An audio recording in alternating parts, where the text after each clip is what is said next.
nice to have everyone here today. We're going to talk about negotiation.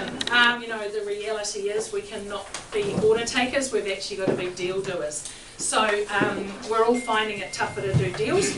I know across the board, Hibiscus Coast has been experiencing that for probably a decent 18 months. We've heard that's starting to catch up and sort of flow through the north. So we've asked Lynette and Steve have come along as experienced negotiators to help us out. So I'll refer to you guys a bit if that's all right. And we're just going to talk about examples, talk about some tough deals, talk about some tips and things that can help us close deals in this market. For those that have been through a tough market where the buyers don't want to do what you want them to do, been there, done that, there are things we can do. Reality is it's a lot of patience, it takes longer, but there are some tricks that we can use. So let's talk about that today. First off, we're just going to talk about some theory, and then we're going to do a bit of work and talk about some practical, because I actually want you guys to take away some practical tips today, not just actually go, yeah, well, that's the theory of deal doing, right? So just some top tips for negotiation. These might seem really basic, but I think in a hot market we do forget some of these things, so I do want to go through them. First off is, wherever possible, get face to face with the parties. Laziness, no excuse. At the end of the day, if you can get in front of the buyer or the vendor, you must get in front of them. What we pick up, and they reckon the theory is, there's something like 90% of communication is non-verbal. So how on earth can we be reading the situation well if we're missing 90% of the conversation? So that is about getting in front of someone and actually reading where they're at through their non-verbal. So that is pretty crucial, guys. And this one, get it on paper, don't negotiate verbally, there is less commitment and it isn't a real offer. Again, this is laziness, but also a lot of people feel like, oh, it's a cheeky offer, it's too low, the vendor won't take it, therefore I'll just do it verbally. Okay, it doesn't count. At the end of the day, unless it's on paper, it's not real. And you need to make an effort, and even a cheeky offer, at the end of the day, can be a really great pre-frame to the next offer. Plus you also don't know actually how much the buyer will pay, and if they're only giving you a verbal offer and they don't want to put it on paper, guys, they're actually not committed to the process. And we've all had those situations. I've had them in the early days, selling through the sort of the late 90s and early 2000s. It was a really tough market when I learned to sell, and I fell into that trap as a rookie, taking a verbal offer from a buyer and negotiating it verbally, and then of course the buyer, when it came to, yeah, we're close, let's get this on paper, of course the buyer wouldn't go on paper and actually went off and bought something else, and I learned afterwards that he was busy negotiating on 3 things verbally, waiting to see who would accept, his cheeky offer. So that's why you don't fall into those traps, because you don't know what's going on, and the buyer could well be playing that game with 3 other agents in the market, and all you've done is put your vendor through hell for not a real offer. So just be really careful about falling into that trap. Get it on paper or it's not an offer. This is a key one, and I think this one we forget often. Keep the parties liking each other. The minute they stop liking each other, the deal will be very unlikely. And where this happens, guys, is where the buyers and the vendors don't meet each other. So the only way they can stop liking each other is through you, because you're the facilitator. Okay? So do not fall into the trap, and I hear lots of salespeople do this, or the buyer's being really tough, or this buyer's not very nice, or the buyer won't do this, or the buyer won't do that. Guys, that's just, if you're saying that to your vendor, all you're doing is making your vendor not like your buyer. In the same way, if you're saying to the vendor, to the buyer, oh, the vendor's really stubborn on their price, or they don't want to do this, or they don't want to, you need to change your language in that regard. Okay? They must like each other. If they stop liking each other, you won't get that deal done. They don't have to be besties, right? They don't even know each other. But reality is, you need to be the facilitator and not go. I mean, I've heard an agent, it wasn't a Bailey's agent, say, oh, I'm just going to go and beat up the vendor for you. Right?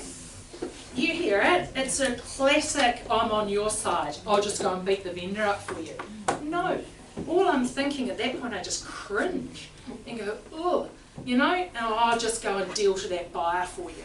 No, actually, wear two hats, you've got your vendor hat and your buyer hat, but they must like each other.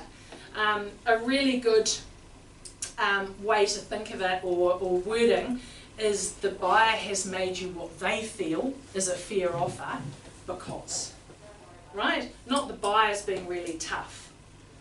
Always have a reason on why they've made the offer. So the buyer has made you a really what they feel is a fair offer because. Okay, so keep them liking each other. Another one, keep everyone talking to you. If you think the deal is dead, even if you think the deal's dead, oh no, I can't get that deal together, 100 grand diff, not going to close. If the vendor and purchaser are still talking to you, the deal isn't dead. Lynette, you have a couple of these recently where we think the deal's dead, oh no, I can't close that. Lynette just looks at me and goes, they're still talking to me, it's fine. I'll get it, won't you? You've had about 2 or 3, never give up.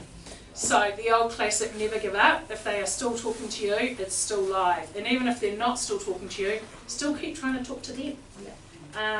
So you'd be amazed at how many deals take a bit of time at the moment, but the buyers or the vendors are circling back round. So a lot of the buyers are circling back round. So a bit of patience. You know, again, if the buyer, always be aware the buyer could circle back round, so don't burn your bridges. Don't say something you regret to that buyer or about that buyer to the vendor, because the chances are 2 weeks later they'll be ringing you going, actually I haven't found anything else, you know, I want to revisit. May I say? Yeah. Just before Christmas, Yeah. so we just had a small house for about 700,000 in West Auckland. Yeah. A son or a family. Yeah. And I was working with another agent, it was her listing. Yeah. So she had her buyer and she was working with that person, I was working with Yeah. mine. And the agent said to me, oh no, you know, they're not going high enough. So Yeah. we presented my buyer's best offer at that point. Yeah. So in the sevens. Mm. And the vendor said no, they're walking away, right? And so 2 weeks later, literally on Boxing Day, that my buyer, because Yeah. I said, look, they Keep in desperately touch, yeah. want the house, and I know that the vendors have said no, but I'm going to just keep them on side. They bought the house Yeah. on Boxing Day. Yeah. And how much more did they pay between they paid that an 2 extra weeks? 20, 30 grand more, and they were really pushing their limits. Yeah. But Yeah. it got done in the end. Yeah. So yeah, there was an It's example exactly of right. that. So they will come back potentially and keep Well, talking my and friend said to me, there's communication. no way they're coming back, Yeah. and we managed to get them back, Mm. and they were the buyers. Yeah, correct. And that will happen, and that's why you don't burn your bridges. You be careful of your wording and you keep the communication positive. Don't go to bed on a deal if you can avoid it.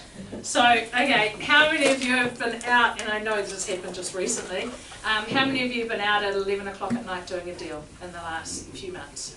Yep, so half of you, right? And I know because hopefully you stop texting me by about 9:30 because you know I'm a natter and go to bed early. But I know that you guys are out doing deals late, or the good agents are out doing deals late, and that is because they don't give up on that deal and go, it's too late. No, it's not going to happen, let's go to bed. Yes, there are times to let it sit, we know that, there are times to back off, but at the end of the day, if the deal's there to be done, you keep going and you try and do it, because how many times has anyone had a buyer or a vendor have a change of heart the next day? So, you know, there can be that post-cognitive dissonance, that post-buyer or vendor decision, and we see it after auction, but it can also happen on deals. So if the momentum is there and you can feel the deal's going to get done, you just keep going. And you know what? At the end of the day, those vendors and those purchasers are going to respect you so much for keeping going and being out at 10 o'clock at night trying to get their dream home.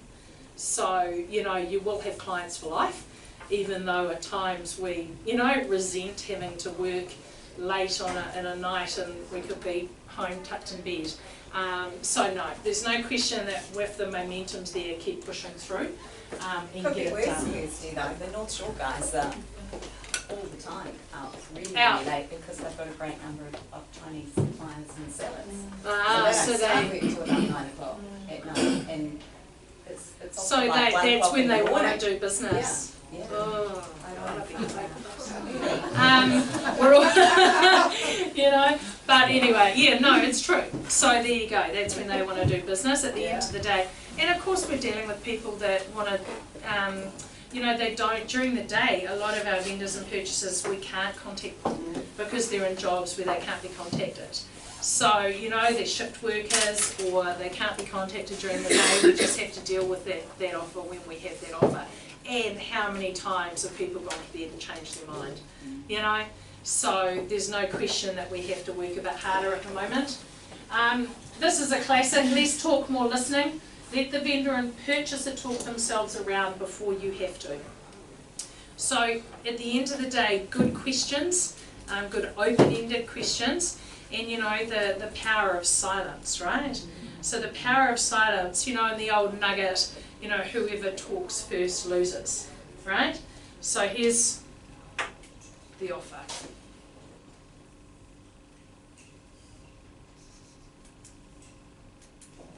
How long have you waited? Jan, how long have you waited? A minute or two. Yeah, yeah, Hard. yeah, that is really hard. Roz, how long have you sat there and waited in silence? Oh, often not that long, because normally they go, what? No, I'm not taking that. And I just say nothing, Say nothing, then but you know. they spin and put the kettle on and sit back down and take another look at it. Yeah, so often not too long. No. Or some reaction of some Yep. sort. Or they go, look at each other and go, oh, well, we're going to have to work with that, or something like that. So yeah, it depends on their reaction, but not Yeah. too long. But you consciously make Oh, sure absolutely. you do not talk through it, you just No, I talk through the detail. you I talk just through don't the talk detail, about price. so you do everything else but the price, Correct. and then they you go, shut okay, up. What are the price? What are the price? Tell us the price. You haven't shown it to them. No. Right, there you go. Lynette, That's how we do it. you do it the same, right? We say don't look part the price. Put Can the we price- talk about yeah, the rest of conditions? Price aside. Settlement day, whatever, what the buyer's situation is, and then they're just amping to get the price. Because if you can talk about the other things and they're all satisfactory, then you're sort of taking the pressure off just the price. Yeah. Yeah, and when you give them the price, do you put it down in front of them and then shut up? Yeah, we do. Yeah? Yeah, at the end of the day, the less you say at that point, you do not know what they're going to say. And I mean, you assume they're just going to go, oh my God, that's too low. Oh, there's no way we're taking that. Sometimes they don't. But sometimes they don't, And at the end of the day, it totally depends what their situation is. You don't know what their bottom price is. So, being quiet at that point is pretty key. Body language is crucial. That's why I hate presenting an offer without being able to get in touch, face to face with the vendor, because missing that body language when you present that price is so crucial. So that's why, especially that first offer, you need to get in front. But guys, at the end of the day, listening is really crucial. And the same thing when you're back in front of the buyer. At the end of the day, present what your counter is and then be quiet. We way talk too much in those situations. So really work on less is more in those situations. Sometimes, and you often see people where they need to vent for a good 10 or 15 minutes before they actually work through it themselves and then come to, a better way forward than what they would have in their first reaction.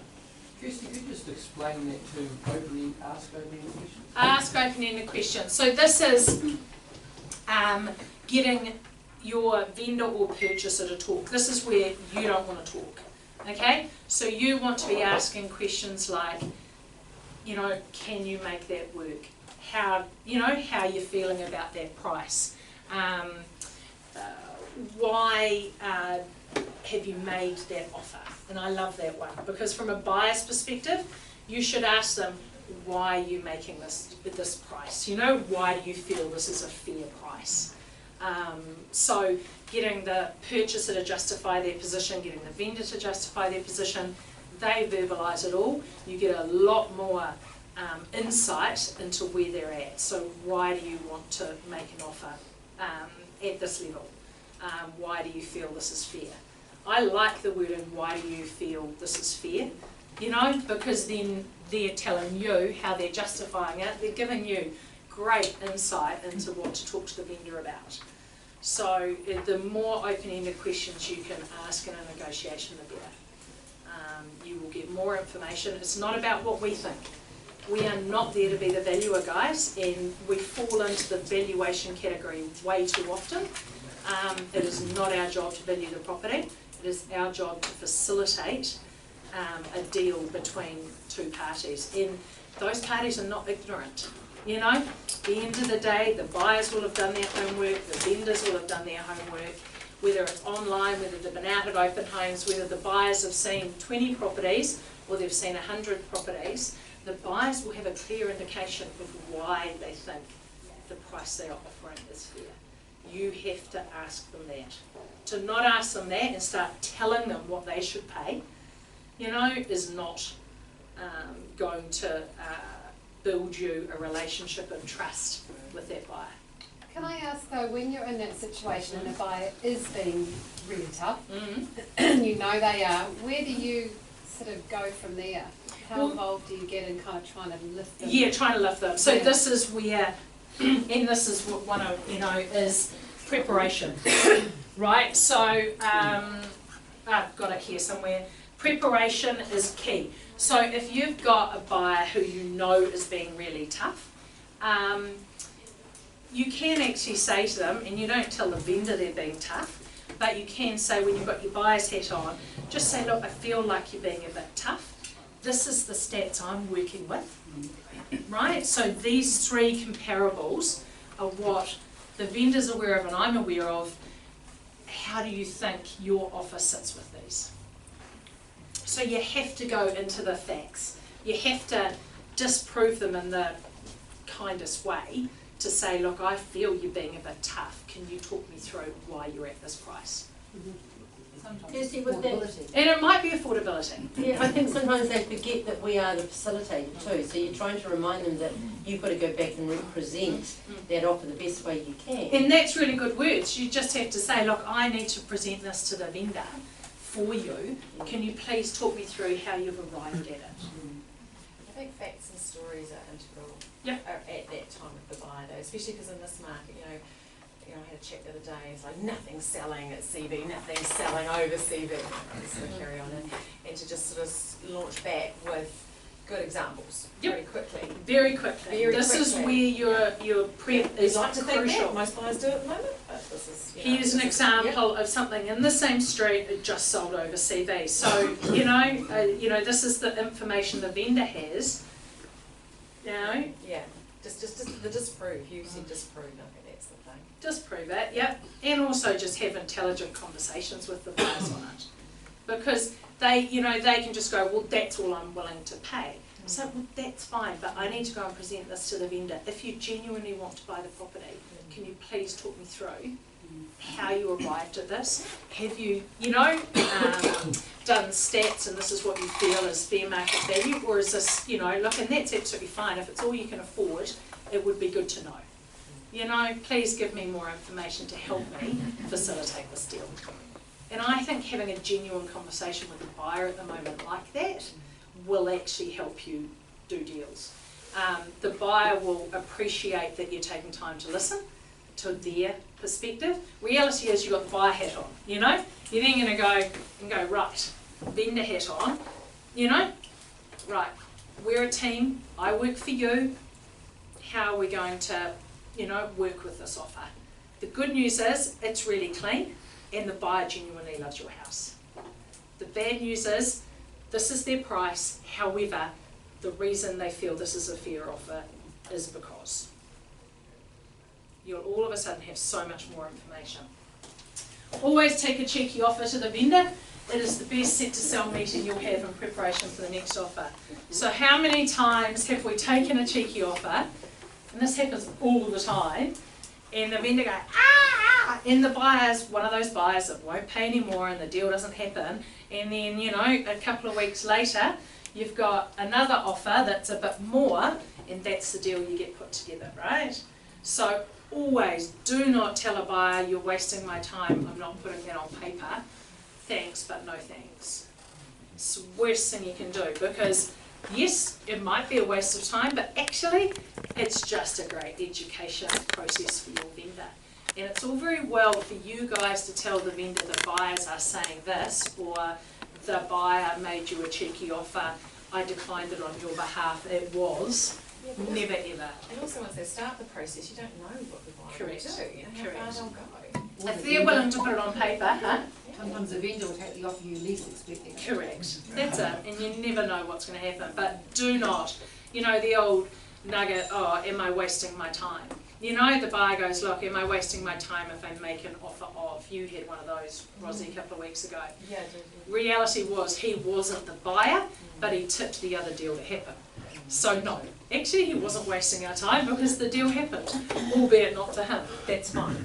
You know, so always take the cheeky offer, guys. It is genuine if they're going on paper. Don't buy into the vendor's dream price. This is a classic rookie mistake, right? So, you know, the vendor wants X and you're busy out over-quoting it, burning off all the buyers because the vendor's dream price is 300 grand over market, and therefore you're, you know, totally burning it. All your vendor will remember is that you didn't bring them an offer. They won't remember that you were trying to get their dream price that was 300 grand over market. They will remember you didn't bring them an offer. So just remember that. At the end of the day, it is our job to bring them offers and facilitate that process. At the end of it, we can't perform miracles over market. And if you overquote it to the buyer, you're just going to burn them off and they're just not going to bother. So be very conscious of overquoting in this market. We have to be smarter. At the end of the day, you can't quote something, and you shouldn't quote something that the vendor isn't comfortable with.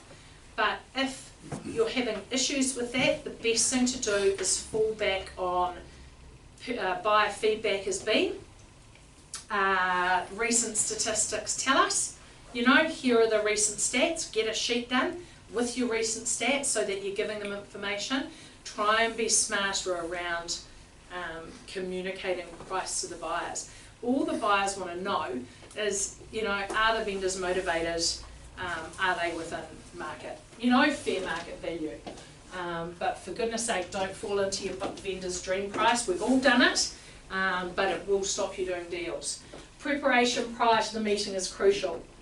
The amount of phone calls I get from very experienced agents and newer agents wanting to strategize a deal or strategize a meeting once they have an offer. I love getting those calls, but it's a really good idea to sound off with someone before you go in and present. You know, and what is your strategy? Don't just bowl in without a strategy. Steve, you were talking about the 5 most likely objections and running through them in the car before you go into a meeting. So what are the objections going to be? Clearly price, but there may be other objections. Get ready, right? So make sure you are ready with your objections and you've done your homework. We don't do deals by luck, guys. The people doing deals in this market are not doing it by luck. Oh, that was a lucky deal. That was a lucky deal. There's no such thing as luck on these deals. There's good preparation, there's good skills, there's good communication, there's good trust, and they know their market. They've got their stats ready, they know their market. There's no question that market knowledge is just crucial at the moment. So make sure you have your up-to-date relevant stats and information prepared. Make sure you know it, don't wing it. This is not the market. When the market's moving up and the buyers are chasing, you know, the vendors, buyers are meeting your vendors and everyone's happy as Larry, then you can probably, we all get away with deals like that. But reality is we've got to be a bit smarter than that at the moment. So not winging it is pretty crucial. Preparation, knowledge, strategies, all that sort of thing. Don't ignore one of the decision makers for either the vendor or the purchasers. And we see that constantly, right? So, you know, girls, be very conscious that if you are addressing the husband, you will be pissing the wife off. You know, you've got to be really careful on that. And boys, if you're addressing the wife, the husband won't. You know, so you've got to be very careful on your interaction. Address both decision makers, or all decision makers, because, you know, and you've got the old classic where you've got the loud wife and you think she's the decision maker, so you're talking to her, but in actual fact, in behind is the quiet, silent type. Into the car, it's a completely different dynamic. So please be conscious of that. And if you're communicating via phone, don't if you can help it. But if you are communicating by phone, make sure you're talking to both parties. Both decision makers is pretty crucial. Be It's genuine. kind of hard though, isn't it, Kirsty? Because the person that's talking to the other person is listening. You know, it's like, and it's very easy for them to be critical of what your language is. So I think if you write down in that instance what you're trying to convey, it's much easier to just stick to topic. Yeah, that's true. Having an agenda before you go in. If you are doing, if they're on speakerphone, both of Yeah. them, you know, it's a really uncomfortable conversation. Conference calling, if you can't get in front of them, is a really good idea with both parties, rather than having the conversation with one party and then them relaying it, because all they're going to relay is what they hear, not what you've actually said. So certainly conference calling, patching in at the moment, it's very easy to do with the technology. I think it's pretty crucial at the moment. I think I need more hints. I mean, I don't know what everybody else is finding, but at the moment, so many people don't have the time to meet. It's so difficult to get two parties, if it's only two, you're lucky, but two parties together. What are people finding that they're using or utilising to get in front of people? Because there's so many people who want to just email it through. Even if it's not that first part of the negotiation, it's subsequent parts of the negotiation. And it becomes, particularly when, I don't know what everybody else is finding, but some of my negotiations have taken 4 weeks or more. Correct. Yep. Lately. It's Yep. like so protracted. Yep. How are They're people all taking time. It's forcing unusual or to get it getting done people quickly. to meet? Nothing's happening. I feel like I'm losing that battle. Yeah, fair enough. Lynette, what would you do? Well, what Sam and I normally do is we just say, look, does this time suit you? But what Cam says quite right is that we become a world of just We're time instant poor, right? gratification and people don't want to wait. So you can encourage a meeting, you can't force it, unfortunately. You can, I mean, literally wording around, I think it's really important that we meet. I want to do this in person. Yeah.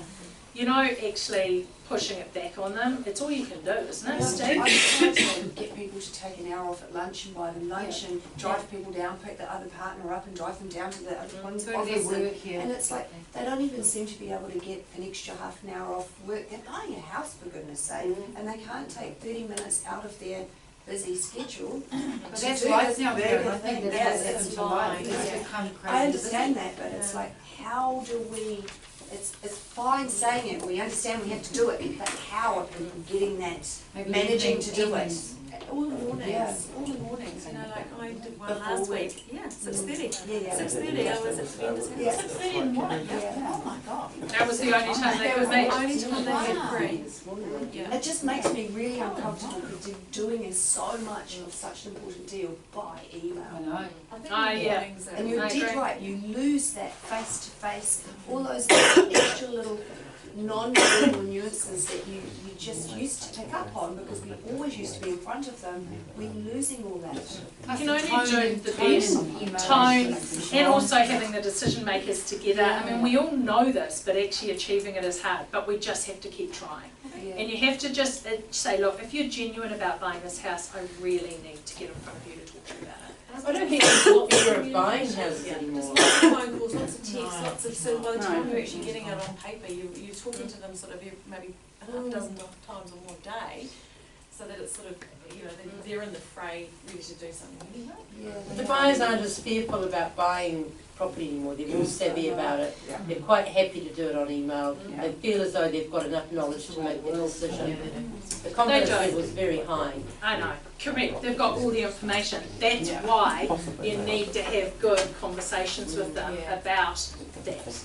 Because hiding the fact that, or thinking they know nothing is not true. So you have to get it out of them, and then you have to use that to then try and get the deal together. And look, you can only do what you can do, but you've got to try. I think that's the key. Kirsten, I think that we saw an upmarket for so long where there was only one close. You'll all know what the close was. Would you like to buy the house? If you don't buy it, there's someone standing behind you that will, okay? And so there was a natural progression of expediency because people didn't want to. The fear of missing out. Yeah, exactly. Now they think, fuck you, Jack. There's no hurry right now. Everyone's sitting on their bums with their arms folded. So I say to people, do you have a genuine intent? Ask them a question that just explores a little bit, because if you do, you can imagine our vendors valuing the effort you're putting in to expedite this, expedite this process. Just say something nice, and they go, oh, I hadn't thought of it from that point of view. It would help, I know, because they're older people, bloody, you know all those things. Try those sort of things. You don't have to be hard words, it have to be hard that makes them think, how would I feel if I was in that situation? Yeah, exactly right. That's exactly right. We're going to talk about creating momentum, because the one thing, that's exactly right, the one thing is difficult at the moment is getting the buyers to act quickly and trying to give some momentum or fear of missing out around the purchase, you know, and there's an art to that. There's some things we can do that we need to try and be doing. So what we're going to do, guys, we're just going to quickly go through some buyer management tips and some vendor management tips. So the big thing here is buyers are scared of paying too much. Okay, we know that. Overcome this fear with them, build their trust. Okay, the end of the day, the biggest thing with buyers at the moment is their fear of paying too much. So get your head around that and build their trust to actually convince them they're not paying too much. So that's pretty important. As soon as they see in the media that the market's going down, you know, at the end of the day, they're absolutely petrified they're going to end up overpaying. So provide clear comparables to show why their offer is too low, even in a tough market. With buyers, it is not always about the price, it is the justification of the price. So how can I help the buyer justify the price? They want the house. They've made an offer in writing on a legal document. They want to buy the house. However, they are scared of paying too much. So think about it. Just be very conscious of that dynamic at the moment. And then when you are speaking with the buyers, what you're doing, people always want to know someone else wants their house. People love your house, you know, and they also want to know that the price is justified. So someone else, you know, saw it at this value, they're conditional, they haven't been able to debate, you know. These are the comparables, that sort of thing. Have those conversations. Revisit the property to keep the emotional attachment high. Okay, that is a classic nugget, isn't it? Yeah. So I know, Rosie, you use it a lot, Lynette, you use it, I've seen the guys use it where the buyer's sitting on the fence. Your target is not to get them on paper at that point, because they're not ready to go on paper. Your target is to get them back into the property. And have another buyer there as well. Have another buyer there, exactly right. Create the momentum, yep, correct. Fear of missing out, that's the classic we'll talk about, but yeah, the classic fear of missing out. But get them back to the property. So don't think about how can I get them on paper to make an offer. I know they love it. Your goal is to get them back into the property. So that is a really good way of getting back face to face with the buyers, and treat that second viewing or third viewing or whatever it is as your goal for the end of that viewing is to have an offer on paper, right? So that's your goal. You're getting them back in. And then, you know, you need to be making sure that you actually ask at that point. So if they're second or third viewing, you've managed to get them back in to see the property, you know, at the end of the day, this is when you do ask for the business, you ask for the offer. I would really like to, you know, to put your interest on paper. You know, are you ready to make an offer to buy the house? So ask for the business, but certainly take them back through, guys. Sell the property. Why is it excellent buying? So we've got a bit lazy on this in a good market. Why is it excellent buying? What is the property's potential add value? We've actually got to put ourselves in the buyer's shoes and actually sell the benefits of the property. And some of you are really good at this, and some of you not so much. You just expect the buyers to come up with the why. But actually, in this property, what are the great features? You know, we do that when we walk into a home, and you always comment on something, you know, and make the vendor feel good about their property. The buyers, same thing. Oh God, if I owned this, I would do that. You know, oh, I'd love to see, you know, a garage put out the front. If I owned it, I think that's what I would do. Or I'd love to see, you know, this room repainted and lighted up. Or wouldn't the floors look amazing if they were stripped back? Or whatever it might be, guys. But find the potential of that property. We're all good at it. We love property. But sometimes we forget to actually add the value to the property. So make sure we are doing that. I think we need to in this market to step it, you know, put it ahead of the competition. This old nugget. Stop texting and emailing, pick up the phone or get face to face. How many of you are texting deals? Texting conversations? Yeah. Okay, stop. You've got to pick up the phone. I know that people want you to text them. The reason they want you to text them is because they don't want to engage with you. Right? So stop falling into it. Pick up the phone and ring them. Have the conversation. You will get so much more out of it if you are talking to them than texting them. Email's fine. I understand people want email. We can say more on email. But at the end of the day, we're still going to have the conversation. I'm a great believer in the conversation first, the email to follow up. I often do all three. All three is fine, but do not just text. I've got a situation where we're running an auction, and the main decision maker really is probably the daughter. And I'm thinking, by listening to this, we should probably be doing our vendor meetings over Skype with her. What do you think? If she's not there, absolutely. Yeah, I think that's a little bit more complicated because the owner's old, you know, so it is a matter of trying to get it in front of both of them probably. Yeah, trying to get her there to the vendor meetings, and if you can't, you know, ask permission from the vendors to say, look, would you like me to ring your daughter and update her on the week's activity? I mean, I think she's already saying that is the case, yeah. Completely. Yeah. And making sure that the feedback and everything that you're putting into the they're on the that's and they're on the title, the daughter's on the title. Yeah, so, right, so you have to communicate with her anyway, but making sure, and this is where good vendor reports are crucial when you can't get in front of people, right? So we've talked about vendor reports, but I do think we're falling into the texting thing. Jake? Clear, recent example of this, Jem rang me the other day and she said, when you get an inquiry through from trading or something, do you email back or text or call them? I said, well, typically, being honest, usually email or, you know, depends on the time of day, but if it's early in the morning. She said, yeah, me too, I always text or email, but this particular one came through and I just decided to call him for a random reason. Turns out he's interested in that property, but he's got an empty section to sell in Millwater with consented plans that he's talking to us about listing now. And she's like, that would never have happened if I hadn't. No, if I hadn't picked up the phone and talked to them, yeah. Yeah, always call. If there's a number on the inquiry, always call. Always call. I think that's really good, and I think we do fall into the email back. If you've received it on your computer, your natural response is to do that back. We need to pick up the phone and have good conversations, guys. Otherwise, I just email them back and ask if they can send a contact phone number through, then I can call them. Yep, absolutely.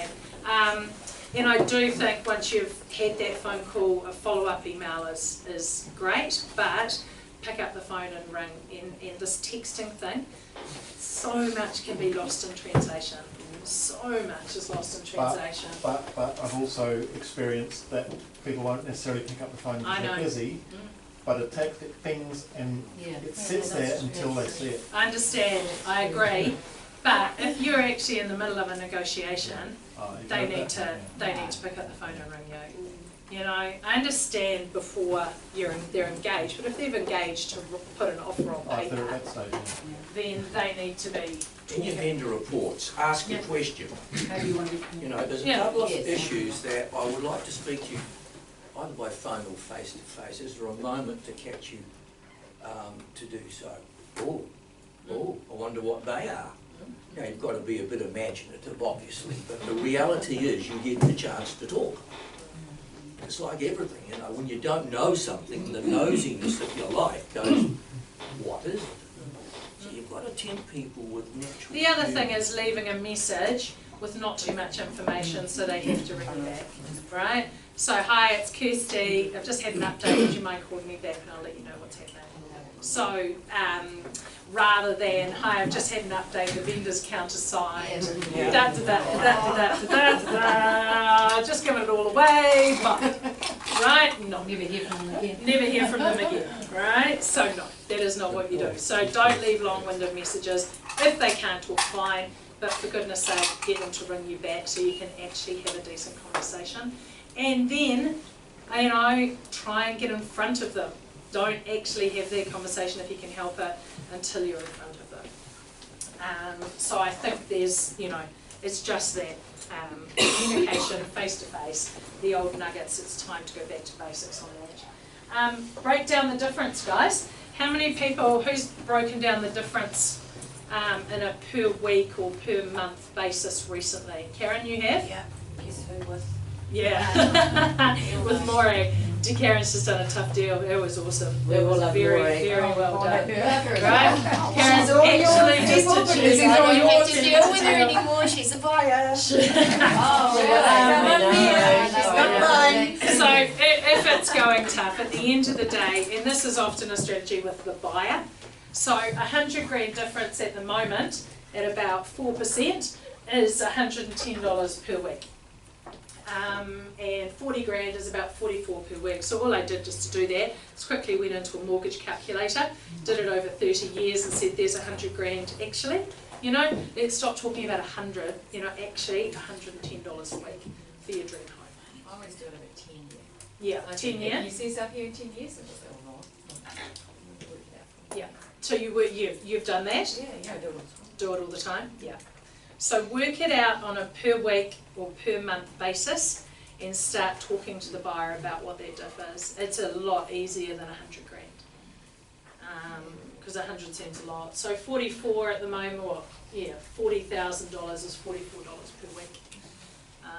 So I think that's quite good at the moment as a strategy, especially with interest rates so low, that actually the weekly payments are not a lot.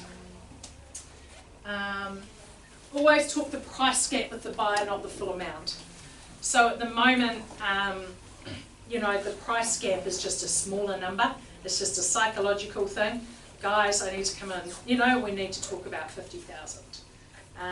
So I do think that breaking it down to your price gap rather than 1.35 to 1.3, actually guys, we're talking 50,000 here. How do we actually make this work? Percentage is good too. Percentage, yep, exactly right. Smaller numbers, you know, just doesn't feel so daunting. So you would work out on a gap of 1.3 to 1.35, work out what that is as a percentage. I don't know what it is off the top of my head, it'll be something not much. It'll be what, 5%, not even, 4%, something like that. Yeah, 3%. So, you know, we're talking 3% here, guys. Let's see what we can do to actually make this happen for you.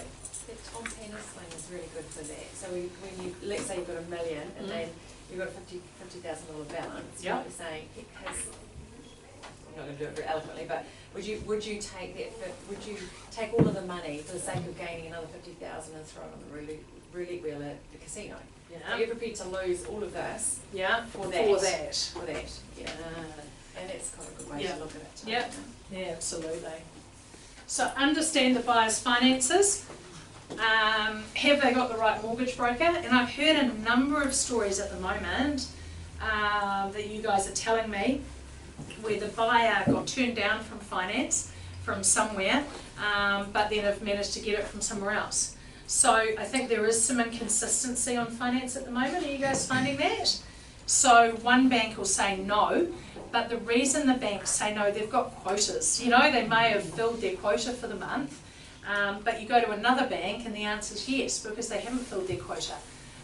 So a good mortgage broker is crucial, and the mortgage brokers are doing a really good job at the moment of doing deals that are tough to do on the finance. So do have those conversations with your buyers. I think to not have them at the moment, ignorance is not bliss. At the end of the day, we need to help the buyers, and recommending someone you know that can do tough deals on the finance front is pretty crucial.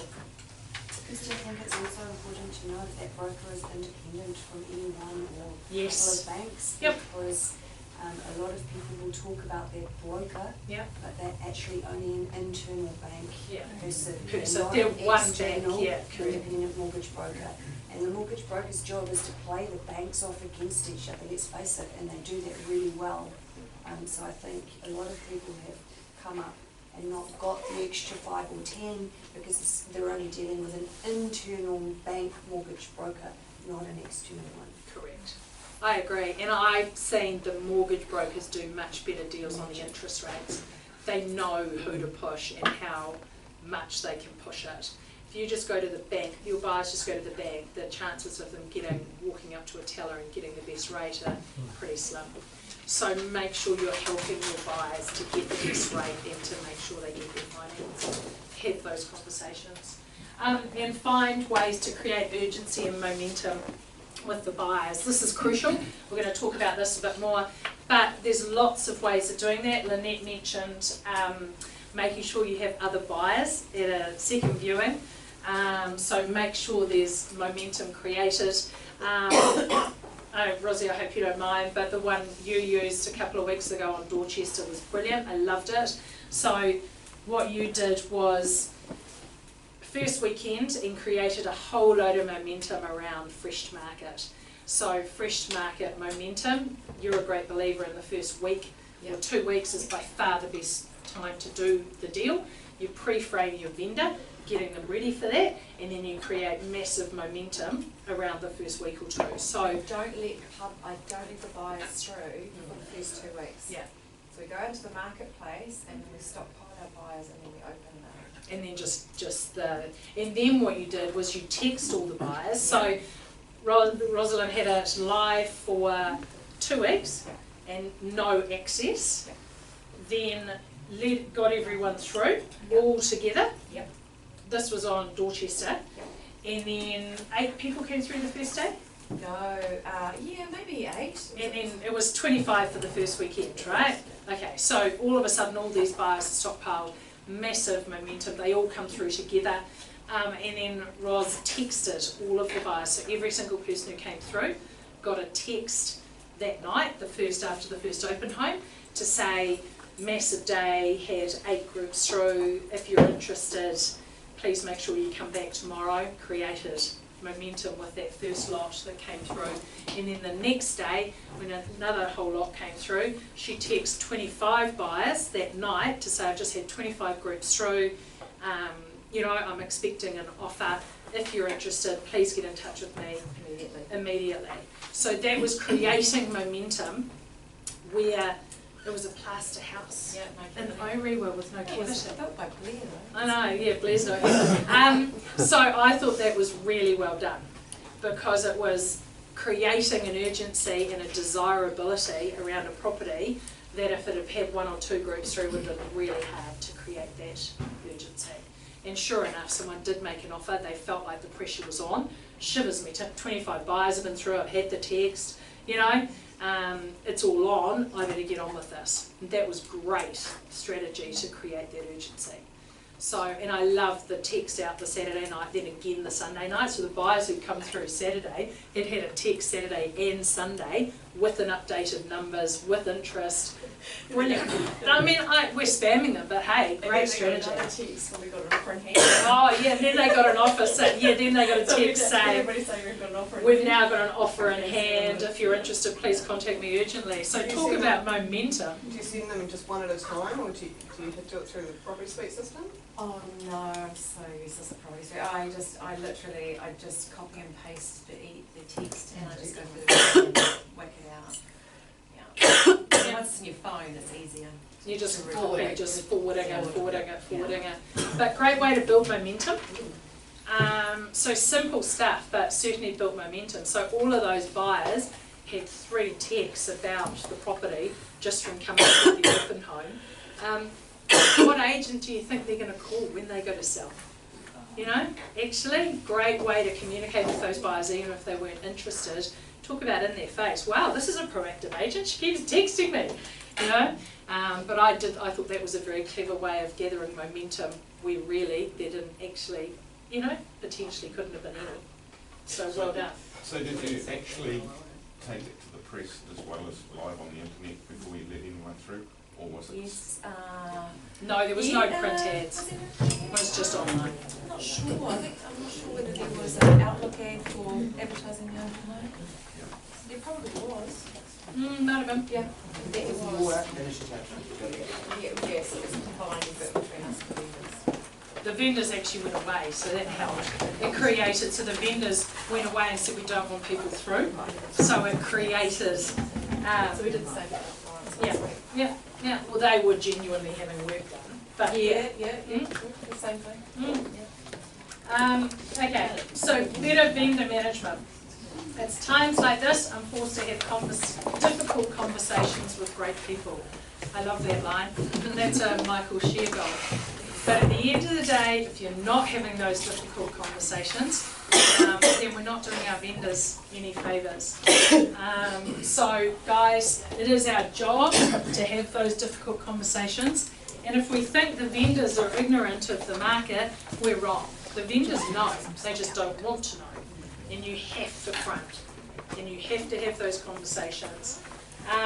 Let go of your need to be liked. It is a business transaction.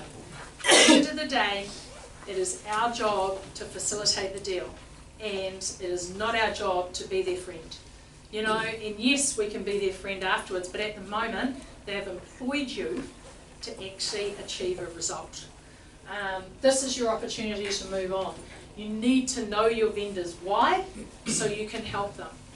So you need to have a pretty good understanding of what your vendor's next move is and to talk about it. And a lot of the time, Lynette, you do this a lot, is talking about what your next move is. So focusing when you're doing the deal on the goal, right?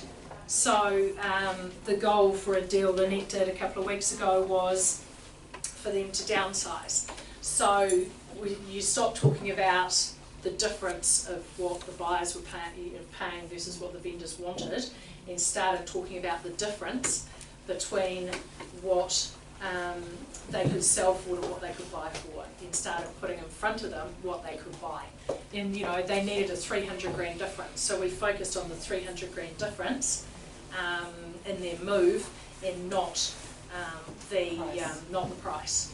So that was really effective in that case. So you need to know your vendors why, and you need to talk about the next move. Guys, we need to keep focusing on what is your next move. Can you afford to do this? At the end of the day, if the answer is no, completely respect your decision. But if the answer is yes, then we need to think seriously about looking at this offer, because this is your opportunity to move on. Ensure they know you work for them and are pushing the buyers hard. Talk about our strategy. Help the vendor achieve their goal, which is to sell. So I think sometimes we forget, and sometimes the vendors feel, especially when we're having tough conversations with them, that we work for them. And I do think we need to make sure we remind them of that. I do that quite often. And you see the vendors sort of relax when they feel like they're having a tough conversation with you. You always need to frame it with, hey, I work for you. My job is to get the absolute most the buyers will pay. Please understand that.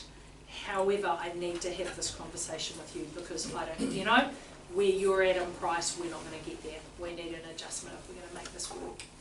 So I work for you, I'm working really, really hard with the buyers. The vendors need to know that. So always make sure you remind your vendors you work for them and that your job and what you are 100% focused on is getting the most the buyers will pay. Because I do think when we're having those tough conversations, that can make that conversation a lot easier. That fair? Cool. Provide excellent market information. And we talked about this, great vendor reports are your pre-frame to do a deal when a good offer comes in. So if you have not done good vendor reports, good market feedback, if your vendor knows nothing of who's been through, what they've said, you know, where the interest lies, what are the chances that you're going to get a deal done when the offer comes in? Really slim. So make sure you are seeing your vendor reports as a pre-frame for an offer. Often I think we're too dismissive of the vendor reports and providing the information, and we are not preparing our vendors for what's to come. And we're actually not protecting them by not telling them the truth. I know, Karen, you had a great example. I shouldn't use Morag, but I mean honestly, where she's a good one. She's a good one. Where the buyer was texting you and texting you information on why this is it, you know, and Karen was showing the text. And I know you guys, a lot of you use that. You know, if you get a text back from a buyer, there's no reason you couldn't show your vendor that text. I do that. Do you do that? All the time. So you guys are doing it with an email, print out emails? I check the person that sent it to me, say, can I forward this on to the vendor? Yep. And I tell you what, it works, because then they become friends. Yep, correct. But you got to get permission of the other person before you ring them and send them, I think. I agree. Particularly for an articulate Yeah. vendor or Buyer, purchaser who actually, Yep. you know, Yep. tell the story. Yeah, I agree. And often, I mean, in the case of the vendor providing information on why they feel their property's worth more, actually, there's no reason that couldn't be forwarded on to the buyer. You know, so that the buyer can understand where the vendor's coming from. You just got to pre-frame it and make sure you don't send out any bad words. Got that deal together in Tyndall's. Did it? Exactly.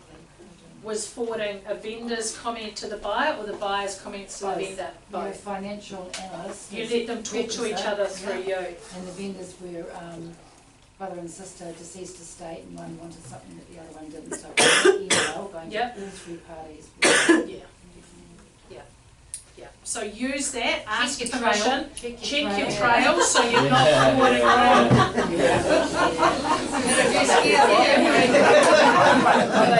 We've all done that, right? There's something further down that should be some comment, right? Check your trail before you forward. Make sure you take out what needs to be taken out. Contact details, do you take your contact details out? Taking the contact details out so you can leave the name in, take the email address out so you don't have your buyer focusing, you know, contacting your vendor direct. And time and date, because often the crucial piece of information comes in a previous conversation. Yep. You just have to wait to use it. Yep. Did you take it off the time and date? Or Yes, I do. No, I take it off. Because you may have take had it that off? communication 3 or 4 days prior. It's taken you several days to negotiate, but you use that piece of information when it's needed. When it's needed. If you're in a negotiation, just leave it in because this is just Yeah. coming and this is happening. This is happening, yeah. So think about what you forward on. Mine ain't going that fast at the moment. They are taking time at the moment. But yeah, no, definitely use that information at the end of the day. The vendors don't want to hear it from us, you know? Yeah. They believe you. They don't believe you. They don't believe you, they just think, you know. Believe you when they see it. Yep, share feedback emails, text with the vendor so they can see what the buyers are saying. Work on the difference in the price between selling for X and buying for Y. It is the price difference that matters, not the sell price if they're buying and selling in the same market. At the moment, the only way we're getting deals together is feeding the greed from the vendor's perspective on what they can then go out and buy. Because at the moment, a vendor accepting a price that is lower than what they would have achieved in 2016, there's got to be a reason for it. They've got to want to move on, they've got to want to go out and buy well. A lot of our vendors at the moment can't go out and buy well unless they're cashed up. So, you know, there's all those sorts of conversations that we need to have on why they're cashing up and what they can get for their money. Keep the vendors liking the buyers. The buyers aren't tough, they are hyper price sensitive. I think we're going to be careful of going, the buyers are being really tough. I think it's really easy. Yeah, it's really easy to, as a throwaway comment, but actually the buyers are just being price sensitive. So be careful on your wording on that. If all else fails, obviously we can get creative with deals. Is vendor finance option an option? A longer settlement. Vendors as the tenant for a period, a trade, be creative. So there's no question, depending on your vendor and their situation, a lot of business-minded, commercially-minded vendors are very willing to look at more creative solutions. So there's certainly, if the deal looks completely dead, there is more creative ways to often do deals. So, you know, back to the old days of trades and stuff, we haven't done them for a while, huh? But I've noticed a few of them big bandied about recently. Steve, this is you, mate. Oh, that came up a bit funny, but we want to talk about qualifying questions. Steve? Yeah, a lot of people, I think, are spending a lot of time with folks that they haven't really qualified. And remembering, if you know how to, these are 5 simple qualifying questions for any product or service. You should know them by heart, and they should be able to be used in a telephone conversation. So they're very simple. What have you now? Hi, can I ask where you live now? Well, that's a nice spot. Can I ask how long you've been there for? Just make sure they're not renters. You know, just make sure they are owners, in fact. Do you remember back to what really appealed to you? What did you like most when you saw the home initially? Now, we're isolating 2 things here. We're isolating what sort of buyers they are. All buyers are going to buy an amalgam of investment and quality of life or emotional appeal, whichever you want to call it. And people sway like this, okay? So it's nice to know a little bit about them before you have to deal with them. So if they say, oh, the Englewood fireplace in the dining room was a bloody knockout, I saw that, I'm in. Or you'll hear them say, well, we just bought the cheapest house in the best street. So you've got 2 issues here, one of investment and one of emotional, so it gives you a bit of a feedback. So you're talking to me today, obviously it's time for a change. What are you looking to change in your next purchase? And you're just really finding out, oh, we've got 15 kids now, we only had 3 before, so we need fewer kids, blah, blah, blah. This 4th question is one you need to ask with some empathy. By now you've been talking to them for a while, and I've written them out. This is cold, hard stuff that you say, well, let's just suggest possibly that tomorrow we go out and we see exactly the right place. Are you able to go ahead and purchase it? You don't have to keep those cold words, but it's to make the point. And you'll be surprised how many say, oh, we'd love to, but we can't. One guy had a big Plymouth car he had imported from the States, and that was parked out on the footpath at Newmarket one day, and I said, what do you think it's worth? But that had to be sold before they could buy anything, so we might as well know that. And the final one, are you the sole decision maker, or is someone else involved in making the decision? So normally it's a husband and wife, which means you're going to have to make sure they see pretty much the same. Otherwise it'll be unqualified. One's qualified, one's unqualified, and all hell breaks loose. If you use those, you'll cut down your wasted time dramatically, and remembering that one of the best things you can do is use unsatisfied buyers for information. Okay, so during your service periods, ring unsatisfied buyers. They're almost professional buyers. They've seen 30 bloody properties and they bought nothing. Use them as gold. You know, hi, you know, look, there's nothing coming this week. Oh, I'm getting so despairing, I can't find something for you. Can I ask you a question? If you had to buy one in the last 3 weeks, what would you buy? There's your next listing. Often you can make it work like that. It's easier in C&I than it is in residential because of so many sole agencies. But I just see one of our competitors with a big sold sign on a property that was marketed by Bailey's on a sole agency for almost 3 months. So don't forget this. If you cart them round in your car and you use your gas, let's see what intelligence they can give to you. When you walk them out of a property, I see so many of these properties today by negotiation. Well, it's cool. I'll say to them, am I right in presuming that this is not quite what you're looking for? And they go, yes, Steve, it's missing this and it's missing that. Look, can you help me though? Let's say it was your home. What would you suggest a fair market price would be? So use the information, because you can always report it back to the vendor as well. I had some folks through, sadly the property didn't meet their needs. I did ask though, because they were well experienced in this price range, what was a reasonable, and they came back with the following price. Third party, not me, someone else. That's me. Yeah, absolutely. And the other thing is with those buyers is what could you do to the property to make it work for you? Because I think a lot of people miss that, are not very creative or they don't have the vision. No. But often people can change 2 or 3 things and they can make it work. And you've got to show it to them. You've got to show it to them. You know, Steve, I've got a good thing on showing properties, Gary. That is, don't forget this, as you go through the door, watch their body language. How many people here really know anything about body language?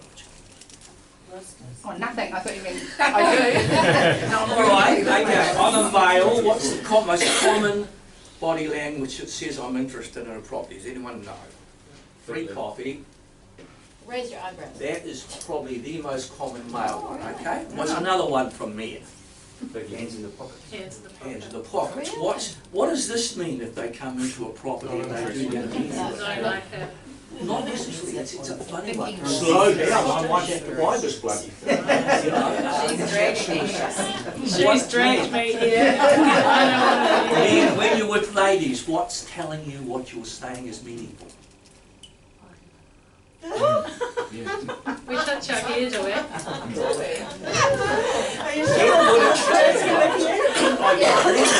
look at the body signs, I go, come here, I've got something to show you.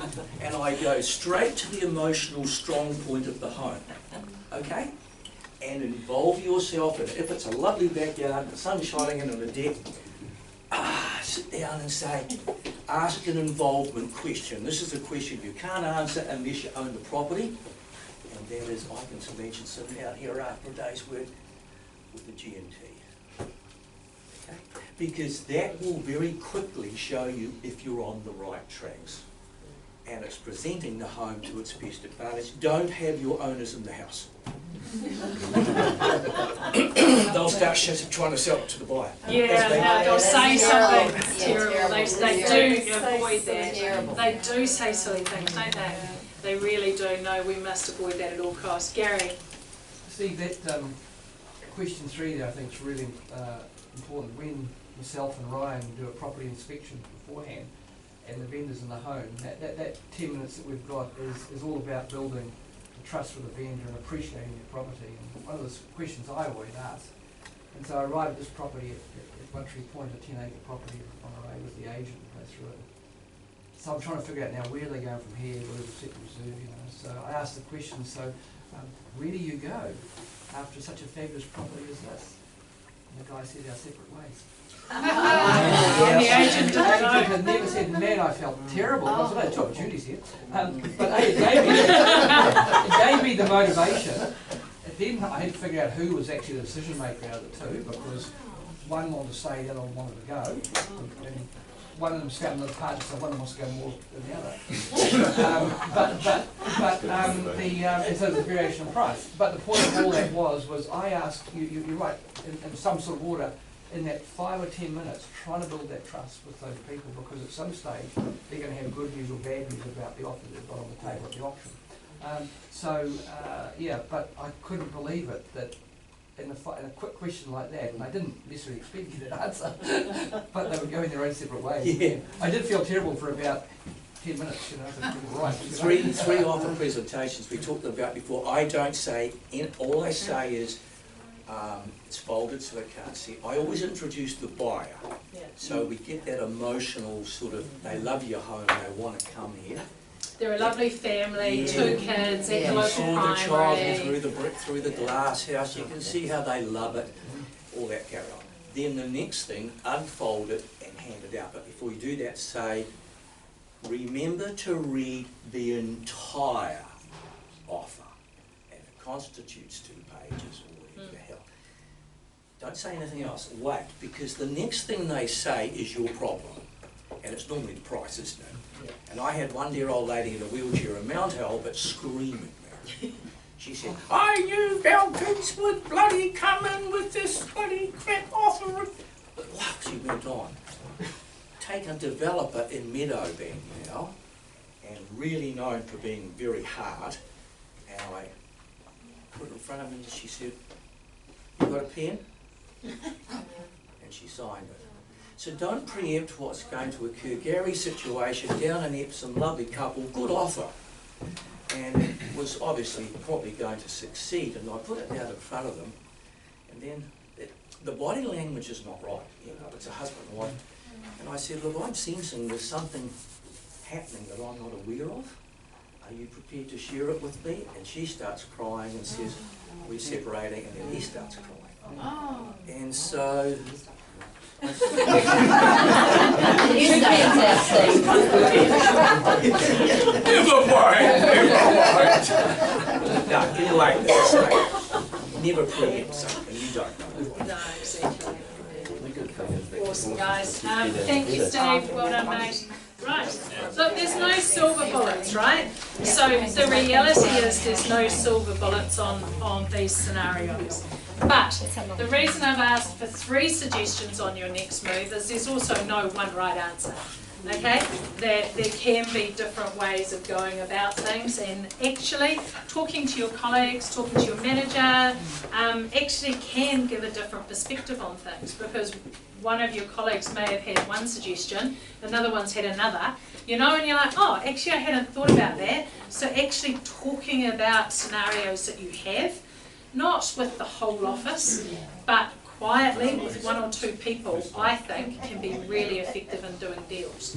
So in Orewa office, I know the team do this a lot, where they share a scenario that they currently have and say, you know, this is where I'm at, what do you think? And actually I love that they do that, because I do think it helps them to do deals, because we all come from different perspectives, and a lot of times you're so far in it that you can't see the wood for the trees. A lot harder for you to, you know, see the bigger picture when you're right in the middle of it. You've got a really close relationship with the vendor and purchaser.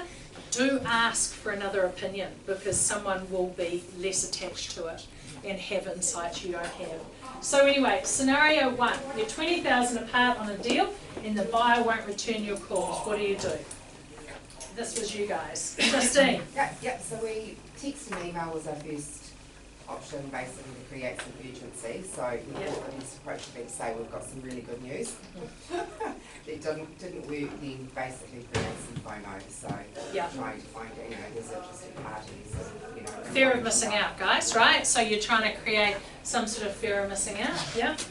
Secondly, we thought Messenger or contact a family member, so try and work around trying to get hold of them. Do a bit of stalking. And thirdly, stalking's good. Thirdly was knock on the door. If they're local. If they're local, and say, look, we're worried that you've lost your phone. So that's trying to get hold of Trying to get hold of you for days. I want the help, but have a bit of a Yeah, be prepared to bowl up. Absolutely. So creating momentum or the fear of missing out on that would be pretty crucial, because if you're 20 grand apart, they're probably not gone. They're probably just, you know, not Selling wanting a to car. pay more, selling a car, they might be gone back to their bank. But at the end of the day, getting back in front of them and finding out why they're not talking to you, I think is the crucial bit. So finding out the why, and then trying to work around that. So yeah, but don't give up, you know. Do what you can to stalk them. What is it, the Classy pest. classy pest? We use that, eh? We love that. Be a classy pest. We're good at that. That's our job. People expect us to be classy pests. So well done, guys. Good work. Scenario 2. That was you guys, wasn't it? Karen, who's going to talk about that? A buyer calls you to make an offer. They live in Remuera and it's a cheeky offer. Give 3 suggestions on your next move. The first thing was to stroke their ego. Yeah. And compliment them on their great decision because it's such a fantastic property and it's a really good choice. The second thing was to get all the details around their offer, what their conditions, the dollars, the deposit, settlement, etc. Actually get it to paper. Yes. Ask them about what's their definition of cheeky, because it may actually not be as cheeky as they think. If we've got the insight into where the vendor's sitting, it might not be that cheeky. Also, just to sort of help find out where they really see value, ask them if they were actually the owner of the property, where they would see value of it. If it's theirs, what would they want for it? And then just thirdly, obviously get together face to face with them with a meeting to sign up the documents, but at that point you've got full set of CMA stats and feedback to go through and just have that discussion in general with them. At this point you don't necessarily want to start negotiating with that buyer, you just want to get this cheeky offer on paper. And you just say, well, let's see how we go and how far we can get with the vendor. If you have put something already in front of them and you have an insight that this is or isn't going to go very far, then you can give a little bit of an indication, but you really just say to them, look, I can't make any assumptions on behalf of the vendor, let us see where we this get goes. Yeah, absolutely. Yeah, it's exactly right. Get it on paper. The why. You know, and I'm always fascinated with buyers that use the term cheeky offer. Because, like, they know it's cheeky. And yet they still use it. So my big thing on that would be why. Why, you know? And you had one recently. Oh, look, I want to make a cheeky offer. Am I wasting my time? Yeah. And I said yes. And you said yes. And he still drove across the Yeah, exactly. It's like actually get to the why. But doesn't it just say that they know they've got more, they just don't want to pay it? Yeah. And that to me is a really nice kind of negotiation to go into. Correct, right? They already know they're paying less. Yeah, correct. Or it's just an open Yep, offer. correct. That's exactly right. I mean, every negotiation requires a starting point. Thank you for giving us the starting point. Starting point, yeah, correct, right? So that was well done, guys. That's the first bit of an option. Yeah, correct. So scenario 3, your vendor tells you you don't need to sell, we don't need to sell, and don't bring me an offer under 800. You guys got this one. This is a goodie. Oh, Mila, your first day, and they're making you speak. I spoke to you bloody meetings. Okay, so obviously some cheeky answers came to mind. Yeah. Why am I here? Possibly a little bit to conflict. Yeah. So would $7.99 not be acceptable to you if I brought that? But no, really what we think we would do is try and work out what is their goal and their real motivation, because if they're saying to you after they've already listed, and they've gone through a process of trying to sell, must have a reason for selling. Second idea, which I thought was great, was to ignore them, bring the offers anyway, and saying, I'm legally obliged to bring you an offer, and then some tips we had from the pros were to put it in an envelope, sealed, Yes. how to slide it there, then take it back and put it in your briefcase, to make them want to see it, tempt them a little. And then mentioning that we're in competition with all the other properties in the market, and there are XYZ number on the market right now, and that sort of thing, so remind them of that. Yep. Buyers don't have to buy it either. And they don't No, have to buy it. correct. Yeah, that's exactly right. Where have you let me show them another property if they're at 790,000? Yeah, that's exactly right, and that's a great, at the end of the day, that's a great question. Okay, no, completely understand, but are you happy for me to now pursue other properties with them? And if you're at the listing stage, be prepared to walk away. If you think that really there are Yeah. I'm not trying to say It's unrealistic. Yeah. Yeah, I think this market, we have to be prepared to walk away from some listings. I know we've had some scenarios down in the Hibiscus Coast where the team have chosen not to list, and that's fine.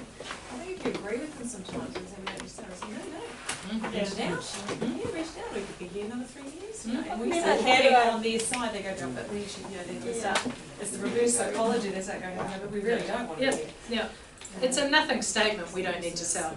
At the I end of the day, I've never don't. had a vendor that needs to sell, but they all want to. Yeah, correct. Yeah, unless it's a mortgagee sale, generally. It's a very defensive comment from a vendor. Reality is, it is, you know, They're trying to manage the agent, they're trying to manage what you do. Correct, correct. Who's had a vendor who's given them a price, given the agent a price, that is actually nowhere near what they would actually accept, right? So you have? Yeah, and I turned around and said to them, you must appreciate that buyer's not born yet. Did you do it with a straight face? That's good. Yeah. Works really, really well. Is that under the praising stage? Yeah. Yeah. Oh, And said that to them, and they looked at you and what do you mean? Well, and then you just go into it, well, Here are the comparables, here are the facts. Sorry, but that is so out of the market that, you know, we're 20 years away from. Yep. Why not? Probably Absolutely. put a sledgehammer back in his briefcase and took off. Well done, guys. Cool, so yeah, and the key thing is actually using the REA, we are legally obliged to present offers in writing, and that is true. So you can use that to say, look, I understand your position, the buyer, it has given me this in writing, I'm legally obliged to come and talk to you about it. So scenario 4, on your follow-up calls, a buyer tells you they like the property and are thinking about it.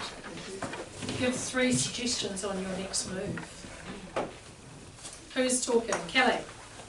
We had, we want to understand the buyer and what, why they're making those comments. So our first approach might be, what are your reservations and compromises?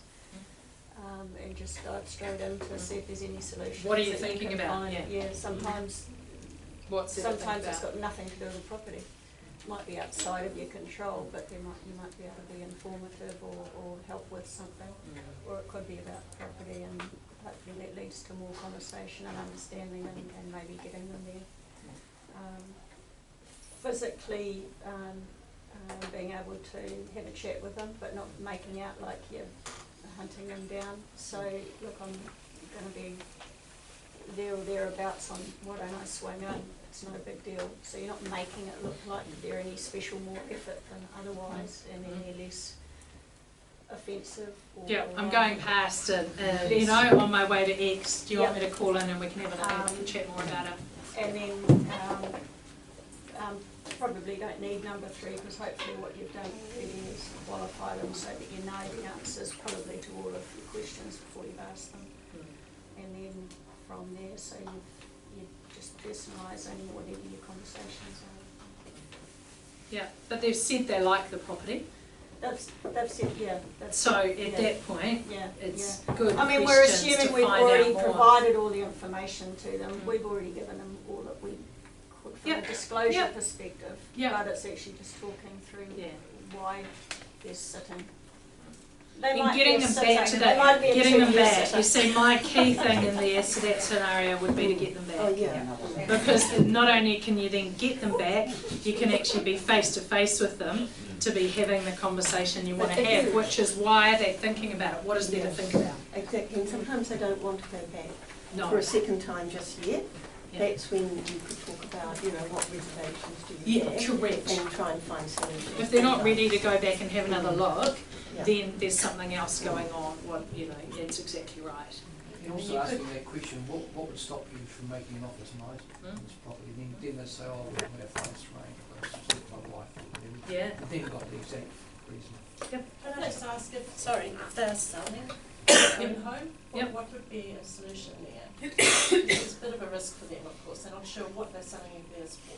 Yep. And they're trying to buy something else. Yep, but reality is in that scenario, and if they like the property, then they need to agree a price with the vendor before they know how much they can sell theirs for. So actually quantifying the amounts in that scenario where you found the house you want to buy, you're selling your property, you need to quantify. You need to find out actually how much do I need to buy that, how much do I need to sell for. So that's where making an offer on paper becomes pretty important, to actually quantify what you can sell for. I think today a lot of people's reservations or not doing anything is actually nothing to do with the subject property. No. So if you understand that it's not the house or the property or possibly even the price expectation, it's something else that hasn't happened. Yeah. So that's helpful to Yep. know, otherwise Correct. hear it rather than just. Well, otherwise you're chasing your tail on a buyer Or that being actually, for annoyed whatever at. reason, Yeah. the timing's not right. So you're hanging your hat on a buyer that actually can't buy at the moment because they're waiting for some funds to be released, and that's 4 months away. So asking the right questions will give you that information. If they say, like Jenny said, that they don't want to come back yet, we're still thinking about it, no, we're not quite ready, then I would probably throw out there, well, look, that's perfectly fine, I'll let you know if anything happens, but if it is of interest to you, I'm going to be there Thursday, back with some buyers for a second viewing, or whatever it might be. Feel free to pop Yeah, along. you just so that they're thinking that they're not sitting there, I think a lot of buyers think that they can just take all the time in the world at the moment, and it'll be there next week on the internet. I think generally the more visits, the more they'll talk themselves out of it. Yeah, The correct. decision Yeah. makers. I agree. Up The to three guys visits. that come Up to in three. Absolutely. They still haven't done anything, and they really haven't done anything. Bloody for 2 family, the years. family say something negative. Yep. I can't concentrate on weeds and traces. Yep, I agree. So scenario 5, these guys had a scenario that they are similar to what Dani's got a deal at the moment where she's trying to close it, albeit it was $1 million apart. I gave you a scenario where they were 100 apart, so we had a chance. So they're 100 apart. Both parties, they've been negotiating, both parties have put in writing why they feel what they're paying or what they're countering is fair, and they're now at stalemate. So that was your scenario, guys. 3 suggestions on your next move. Did it shed any light? Yeah, we came up with 2. One was to try and introduce some emotion back into the process, particularly on the part of the buyer, so get them back again and talk along the lifestyle. The second was, and maybe this could go offensively or not, was to maybe dig and see whether we are in a situation they're actually trying to buy something they can't afford, and whether that kind of works in different markets. Sometimes with the higher end, it's often not that, so that's taken like a dig, and it can go well or it can go really badly, because they don't like to be told that they can't afford something. So maybe digging in there and find out whether we are kind of pushing shit uphill. It's just not going to work because we can't afford it. Then maybe we find them something else, or they don't like to admit that and they'll come up with some more money sometimes. Yep. They were the only things. We're also talking about trying to get the emotion going with the vendor, because he's going to Europe, is it? Yeah, to try and get some of that emotion. Yeah, Start where's the thinking vendor's about next his next move. Yep, and yep. Start try and visualising build where on that you're a little going. bit. Yep, correct. And the other thing would be the fear of missing out. So try and create some momentum, whether it's another buyer appointment, and making sure those buyers know that you're still visiting the property with other buyers. Yeah. That fear of missing out, actually someone else loves my property. That's pretty crucial too. And I think, Dani, if it's lifestyle, I think there's some merit in showing them the piece of land that, you firstly find it, secondly, you go through the expense of what is actually here, and thirdly, wait 2 years before you'll be anywhere near moving in, let alone the garden and everything that goes with a lifestyle property. Because I think it's very easy for people these days to say, I could build better myself, or I could do this, or I could do that, and it actually isn't. It's not the case. Yeah, that's a good idea too. One other option, particularly where you have and you've got to use this very carefully, where you have maybe a large gap on a large property, and I've used this with the previous deal I've done, Mike just got the same client as I had, is I brought the vendor and purchaser together in a neutral venue, right? And it took them 2 minutes to sort out the problem. right, after a year negotiating and bringing the deal together, there were 5 lawyers in the room, and the 2 guys sat side by side, which is a big board table, sat side by side, and one lawyer said, so what's the issue? And these 2 talked about it, and he said, well, Evan said, I can fix that. Guy out and draw up the clause, and I came back, and it took 5 minutes to do. It's because they're paying your lawyers. But the reason we did that was that neither party had to buy or sell. One party, particularly Evan, was a very, very good negotiator. So he was able to manage the deal. But I've also done it with husband and wives, and you know, you've got a hard deal together. If it's the right party, sometimes bring them together in the office and say, look, we're 50 a party, how do we solve this? You know, and sometimes they'll have the answer for you. You know, got to be careful. You got to choose your you personalities. choose your manager And the old run it nugget past of liking there. each other. Yeah, That's my yeah. first question. If someone says, Kirst, should I do this? Yeah. The vendor wants to meet the buyer. Yeah. It's like, well, actually, what sort of people are they? How's that going to work? Yep. Because And on you know, neutral ground. you know, after an neutral auction, ground. you see the Ben and Pritchard get together and they're kissing, crying, and hugging, and all that sort of thing. I sometimes wish we'd have done that 5 minutes earlier. You know, because the vendor could sell, and they really loved the buyer. You know, and it was just a matter of everybody feeling comfortable, because they're trying to trust each other through me. Yeah. And it doesn't sometimes come across that well. So, you know, if it's the right person, the right time, it's just one Same little. as the I wouldn't use it if you did one every 2 years, great, but, you know, I wouldn't use it regularly, but it is something you can see. Yeah, absolutely. Yeah. Sometimes one of your guys has been a real estate before too, and Yeah. quite good. You know, bring them along. My son and I have just done a deal like that, and we arrived at the property and the agent never turned up. So we spent 3 hours with the vendor. The other thing, if you're doing anything more creative, that's you know, quite necessary sometimes. If you're looking at trades or vendor funding or anything that's a bit more creative on the deal, actually putting them together at that point becomes quite. It has to be a win-win, doesn't it? Yeah, it does have to be a win-win. You know, we haven't talked about that, but you know, at the end of the day, that whole win, they both have to feel good, and so finding that. I had a situation years and years and years ago, I'll never forget it, where the vendor and the purchaser both had to have the last word, right? They just, and we in the end got them in a room, and so what clinched the deal is one of the vendors threw in a really the lounge suite. It was a beachfront property, it was a multi-million-dollar property, it had gone on for about 6 weeks, and I could not get it together.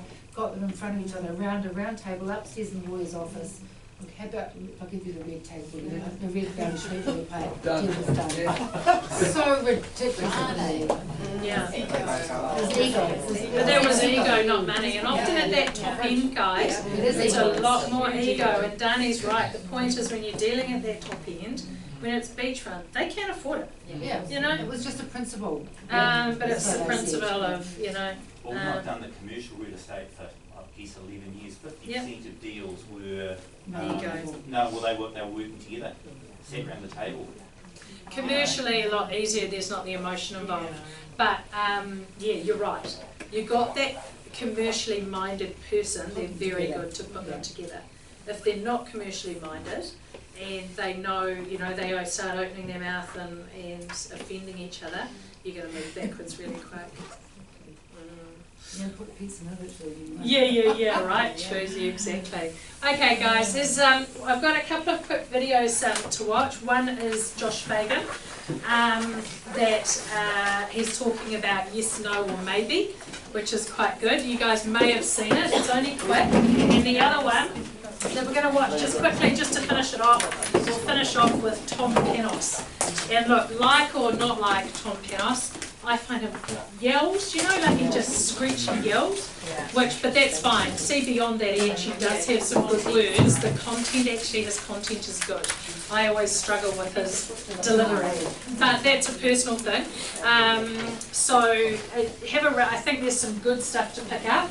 Tom Panos has given us what is 6 tips for creating urgency, which I actually thought was some really good good information there, and I've actually written those on the slides, and what I'll do is I will email those slides out to you, so don't stress about writing notes because I have actually done a summary.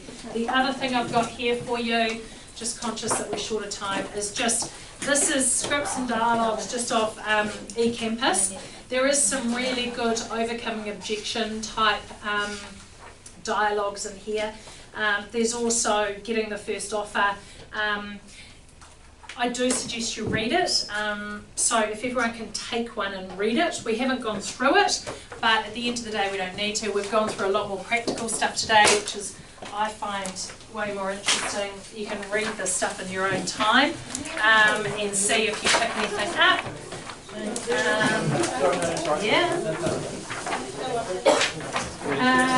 So please feel free to read these. I just find highlighting, when I went through and read it, I just highlighted 2 or 3 things I really liked, and I think that's exactly right. Have I got it right?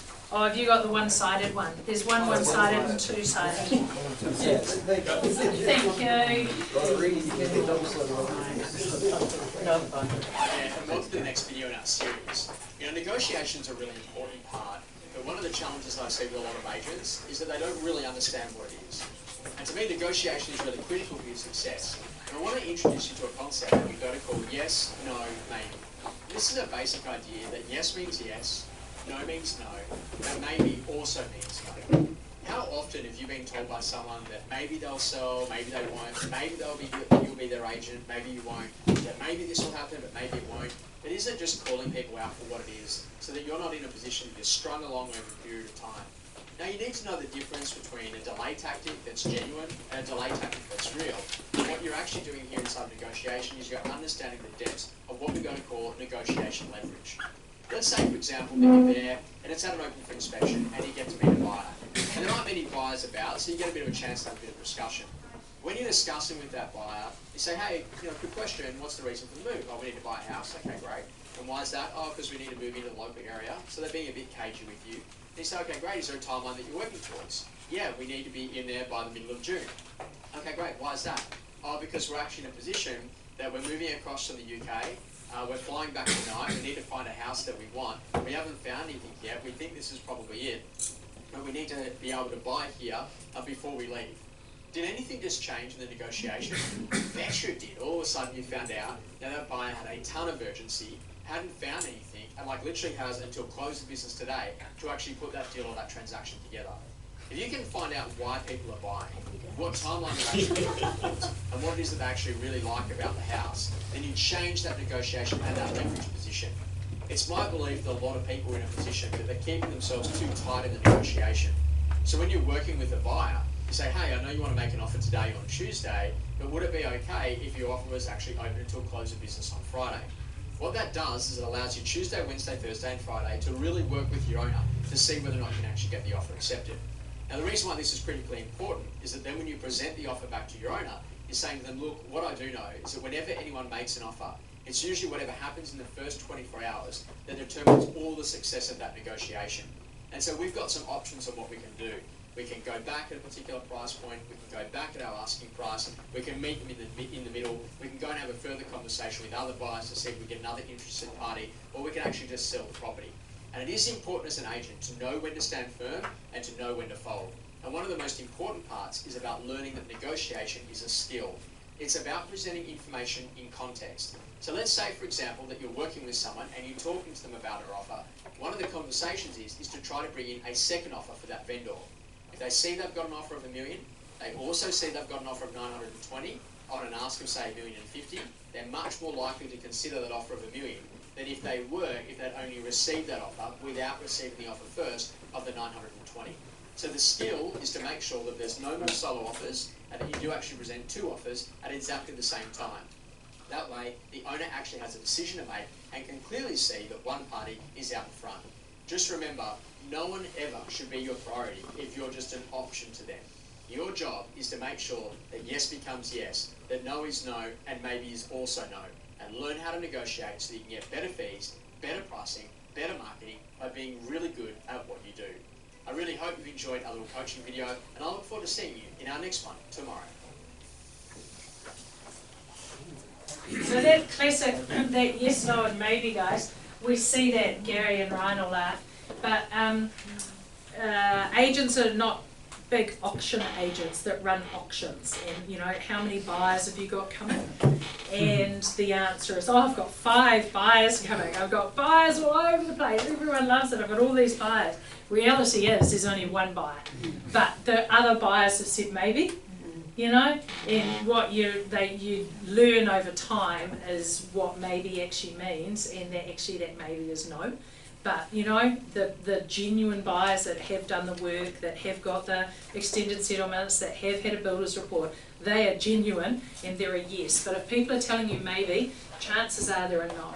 And I think that's a big thing to learn at auctions. This one's a bit different. This one's a bit different. This is here he goes. Oh, I can't bear it. It's a little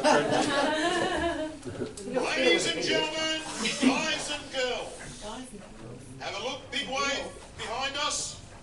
Alrighty, we're coming to you live from Auckland.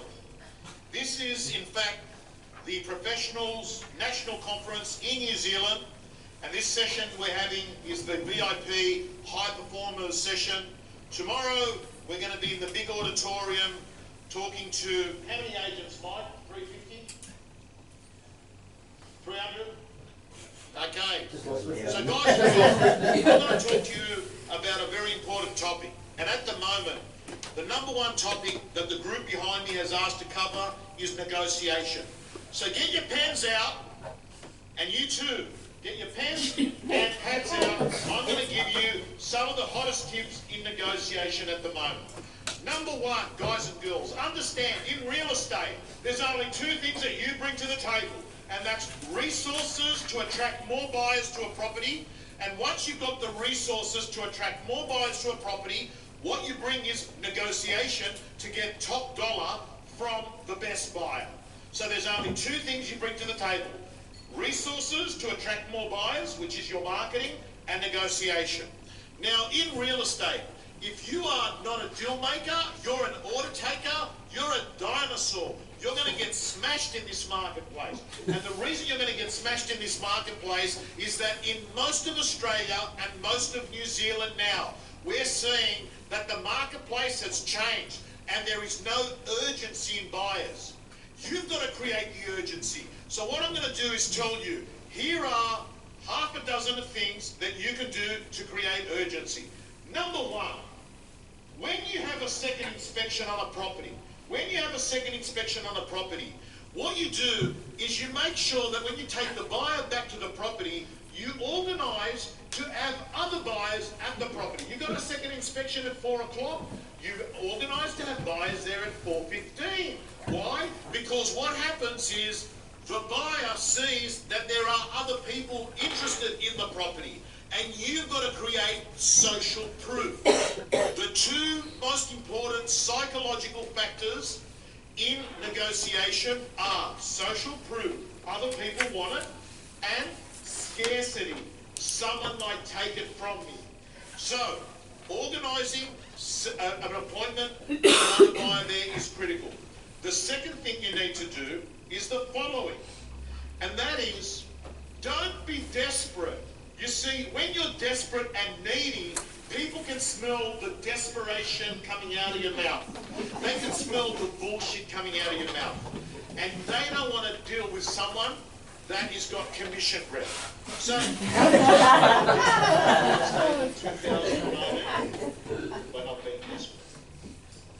because it's really hard to fake not being desperate. If you're needy and there is no money coming in, of course you're desperate. So how do you actually change that? You prospect more, because if you're prospecting more, you've got more in the pipeline. More in the pipeline, more listing presentations. More listing presentations, more sales. More sales, you're less desperate. So a lot of negotiation has got to do with whether you've been prospecting.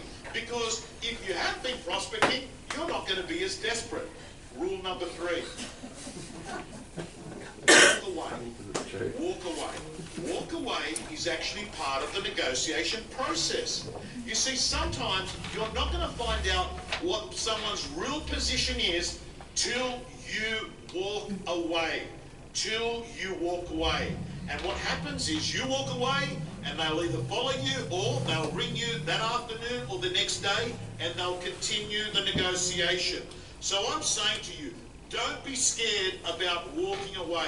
It is in fact part of negotiation. It doesn't mean that the deal is finished. The next thing on negotiation that I think is very useful, don't assume who the decision maker is.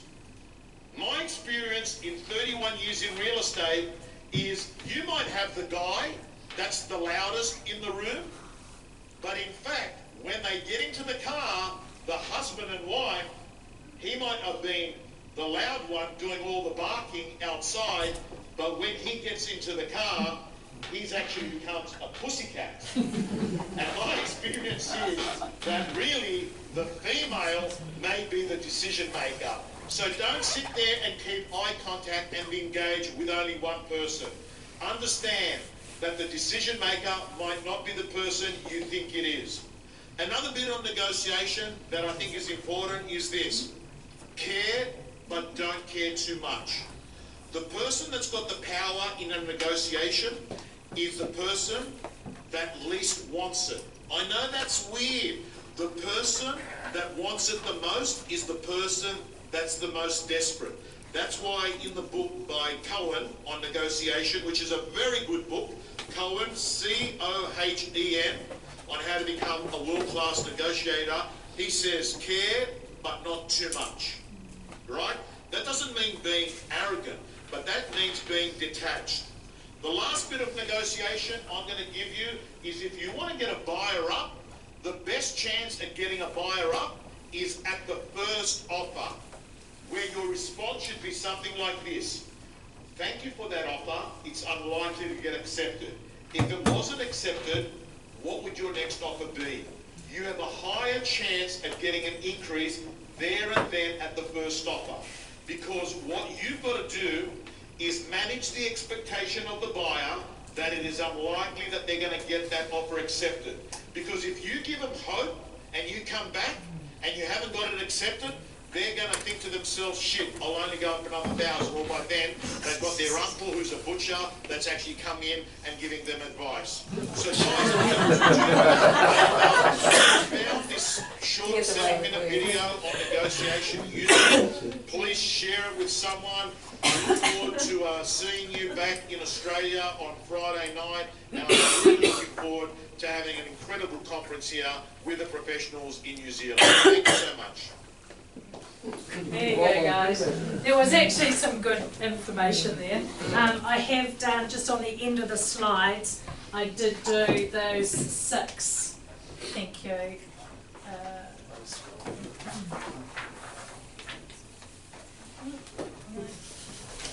I have done those 6 tips for creating urgency. I'll email them out to you.